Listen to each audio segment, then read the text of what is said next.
40ಕ್ಕೂ ಹೆಚ್ಚು ವಯಸ್ಸಾದರೂ 20ರ ಹರಿಯದ ಯುವತಿಯಂತೆ ಕಾಣುವುದು ಹೇಗೆ ಸಾಧ್ಯ? ಈ ಪ್ರಶ್ನೆಗೆ ಈಗ ದಕ್ಷಿಣ ಭಾರತದ ಖ್ಯಾತ ನಟಿ ತ್ರಿಷಾ ಕೃಷ್ಣನ್ ಅವರೇ ಉತ್ತರ ಕೊಟ್ಟಿದ್ದಾರೆ. ದಕ್ಷಿಣ ಭಾರತದ ಚಿತ್ರರಂಗದಲ್ಲಿ 2 ದಶಕಗಳಿಗೂ ಹೆಚ್ಚು ಕಾಲ ತನ್ನದೇ ಆದ ಛಾಪು ಮೂಡಿಸಿರುವ ನಟಿ ತ್ರಿಷಾ ಕೃಷ್ಣನ್ ಇಂದಿಗೂ ಅದೇ ಚಾಮ್, ಅದೇ ಸೌಂದರ್ಯ ಮತ್ತು ಅದೇ ಎನರ್ಜಿ ಉಳಿಸಿಕೊಂಡಿದ್ದಾರೆ. ಇತ್ತೀಚೆಗೆ ತಾಲಪತಿ ವಿಜಯ್ ಜೊತೆ ನಟಿಸಿದ ಲಿಯೋ ಚಿತ್ರದ ಮೂಲಕ ಮತ್ತೆ ಸದ್ದು ಮಾಡಿದ ತ್ರಿಷಾ ಇವರಿಗೆ ಈಗ 43 ವರ್ಷ. ಆದ್ರೆ ಅವರ ಫೋಟೋಗಳು ಮತ್ತು ವಿಡಿಯೋಗಳನ್ನ ನೋಡಿದ್ರೆ ಈ ವಯಸ್ಸು ನಂಬಲು ಅಭಿಮಾನಿಗಳಿಗೆ ಕಷ್ಟ ಆಗಲಿದೆ.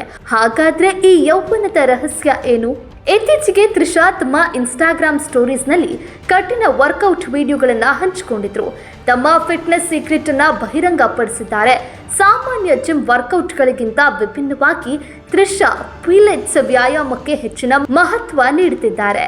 ಅದರಲ್ಲೂ ಪಿಲೇಟ್ಸ್ ಕ್ಯಾಡಿಲಾಕ್ ಎನ್ನುವ ವಿಶೇಷ ಉಪಕರಣದ ಸಹಾಯದ ಮುಖಾಂತರ ಅವರು ಮಾಡುವ ವ್ಯಾಯಾಮಗಳು ಈಗ ಸಾಮಾಜಿಕ ಜಾಲತಾಣಗಳಲ್ಲಿ ಭಾರಿ ವೈರಲ್ ಆಗ್ತಾ ಇದೆ. ಈ ವ್ಯಾಯಾಮದ ವೇಳೆ ತ್ರಿಷಾ ತಮ್ಮ ಇಡೀ ದೇಹದ ತೂಕವನ್ನ ಕೈಗಳ ಮೇಲೆ ಸಮತೋಲನಗೊಳಿಸಿ ನೇತಾಡುವ ಸ್ಥಿತಿಯಿಂದ ಮೇಲಕ್ಕೆ ಎಳೆಯುವ ದೃಶ್ಯಗಳು ಅನೇಕರನ್ನ ಅಚ್ಚರಿಗೊಳಿಸಿದೆ. ಈ ತರಹದ ವ್ಯಾಯಾಮಗಳು ಕೇವಲ ಕೈಗಳ ಶಕ್ತಿಯನ್ನ ಹೆಚ್ಚಿಸೋದಲ್ಲ, ಹೊಟ್ಟೆ, ಸೊಂಟ, ಬೆನ್ನು ಮತ್ತು ದೇಹದ ಮಧ್ಯಭಾಗದ ಸ್ನಾಯುಗಳನ್ನು ಬಲಪಡಿಸೋಕೆ ಸಹಾಯ ಮಾಡುತ್ತದೆ. ಇದರಿಂದ ದೇಹದ ಸ್ಥಿರತೆ ಮತ್ತು ಸಮತೋಲನ ಉತ್ತಮ ಆಗಲಿದೆ. ಇದಷ್ಟೇ ಅಲ್ಲ, ತ್ರಿಷಾ ತಮ್ಮ ವರ್ಕೌಟ್ನಲ್ಲಿ ಹ್ಯಾಂಗಿಂಗ್ ಲೆಗ್ ರೈಸಸ್ ಎಂಬ ಮತ್ತೊಂದು ಕಠಿಣ ವ್ಯಾಯಾಮವನ್ನ ಮಾಡ್ತಿದ್ದಾರೆ. ಈ ವ್ಯಾಯಾಮದಲ್ಲಿ ಬಾರ್ ಹಿಡಿದು ನೇತಾಡುತ್ತಾ ಕಾಲುಗಳನ್ನು ಮೇಲಕ್ಕೆ ಎತ್ತಬೇಕು. ಇದು ಹೊಟ್ಟೆಯ ಸ್ನಾಯುಗಳನ್ನು ಟೋನ್ ಮಾಡುವುದರ ಜೊತೆಗೆ ದೇಹದ ಫ್ಲೆಕ್ಸಿಬಿಲಿಟಿ ಮತ್ತು ಗ್ರಿಪ್ ಸ್ಟ್ರೆಂತ್ ಹೆಚ್ಚಿಸಲು ನೆರವಾಗುತ್ತದೆ. ಫಿಟ್ನೆಸ್ ತಜ್ಞರ ಪ್ರಕಾರ ಇಂತಹ ಹ್ಯಾಂಗಿಂಗ್ ವರ್ಕೌಟ್ಗಳು ಬೆನ್ನುಮೂಳೆಯ ಆರೋಗ್ಯ ಕಾಪಾಡಲು ಮತ್ತು ದೀರ್ಘ ಸಮಯದ ಕೆಲಸದಿಂದ ಉಂಟಾಗುವ ಒತ್ತಡ ಕಡಿಮೆ ಮಾಡಲು ಸಹಕಾರಿ. ಇದೇ ಕಾರಣಕ್ಕೆ ದಿನವಿಡೀ ಶೂಟಿಂಗ್ನಲ್ಲಿ ಬ್ಯುಸಿಯಾಗಿರುವ ನಟ ನಟಿಯರು ಇಂತಹ ವ್ಯಾಯಾಮಗಳಿಗೆ ಹೆಚ್ಚು ಒತ್ತು ನೀಡ್ತಾ ಇದ್ದಾರೆ.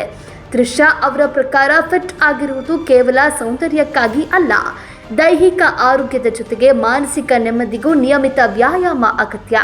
ಇದೇ ಶಿಸ್ತು ಮತ್ತು ಪರಿಶ್ರಮವೇ ಇಂದು ಅವರನ್ನ ಇನ್ನೂ ಯಂಗ್ ಮತ್ತು ಎನರ್ಜೆಟಿಕ್ ಆಗಿ ಕಾಣುವಂತೆ ಮಾಡಿದೆ.